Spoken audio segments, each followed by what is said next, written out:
54 વર્ષથી સેવા કાર્યરત સંસ્થા જેસીઆઈ જેતપુર દ્વારા શ્રાવણ માસમાં યાત્રા યોજવામાં આવી હતી। તો જેસીઆઈ જેતપુર તેમજ નવાગાડ સમસ્ત ગામ તેમજ બાપા સીતારામ વૃદ્ધાશ્રમના સહયોગથી વૃદ્ધોની યાત્રાનું આયોજન કરવામાં આવ્યું હતું। તો 60 વર્ષથી ઉપરના વૃદ્ધોની યાત્રાનું આ આયોજન કરાયું હતું, જેમાં આશરે 56 જેટલા પુરુષો તથા સ્ત્રીઓ વૃદ્ધાશ્રમ તેમજ નવાગામમાંથી લઈ આ યાત્રાનું આયોજન ગોઠવાયું હતું। તો બાપા સીતારામ વૃદ્ધાશ્રમ જેતપુરથી પ્રાચી તીર્થ તથા ભાલકા તીર્થ, ગોરખમઠી, આજોટા, ભાલેશ્વર તથા સોમનાથ, ત્રિવેણી સંગમ, ગીતા મંદિર અનેક સ્થળોએ આ યાત્રા કરવામાં આવી હતી। તો જેસીઆઈ જેતપુર દ્વારા નિઃશુલ્ક અંતિમ યાત્રા વાન, ભાદર ડેમ ઉપર વિશાળ ચેકડેમ, સ્મશાન ગૃહમાં પ્રાર્થના હોલ, પિતા વગરના બાળકોને વિદ્યાદાન પ્રોજેક્ટ, સમૂહ લગ્ન, medical camp, blood donation camp, મંદબુદ્ધિના બાળકોને ભોજન, સર્વરોગ નિદાન camp, dead body freezer, orthopaedic સાધનો, રાહત દરે નોટબુક વિતરણ તથા શ્રીનાથજીની ઝાંખી આ બધી નિઃશુલ્ક સેવા જેસીઆઈ જેતપુર દ્વારા 54 વર્ષથી કરવામાં આવી રહ્યા છે। ત્યારે જેસીઆઈ જેતપુર પ્રેસિડેન્ટ જેસી રમેશ માલવિયા તથા સેક્રેટરી જેસી શૈલેષ ટુંબર તથા પ્રોજેક્ટ ચેરમેન જેસી રાકેશ રૂડાણી તથા નવાગાડા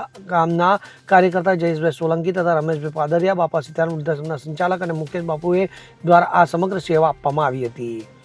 રાકેશભાઈ રૂડાણી છે અને અમે જેસીઆઈ સંસ્થા અને નવાગઢ ગામ અને બાપા સીતારામ વૃદ્ધાશ્રમ અમે તમામ વૃદ્ધાઓને નિઃશુલ્ક યાત્રા આયોજન કરેલું છે। એમાં તીર્થમાં પ્રાચીનો પીપળો, પછી સોમનાથ મહાદેવ અને બીજા અન્ય સ્થળ અંદાજિત 60 વ્યક્તિઓને સાથે વૃદ્ધાઓને અમે લઈને બધી યાત્રા કરવા નીકળ્યા છીએ અને આ વૃદ્ધ બધા 60 ઉપરના જ છે।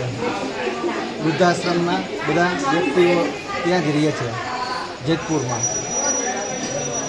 દીપક જોશી સાથે CN24 ન્યૂઝ, ગીર સોમનાથ।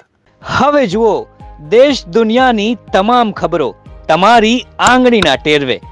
ઉઠાવો મોબાઈલ અને Google Play Store પરથી ડાઉનલોડ કરો અમારી CN24 ન્યૂઝ મોબાઈલ એપ।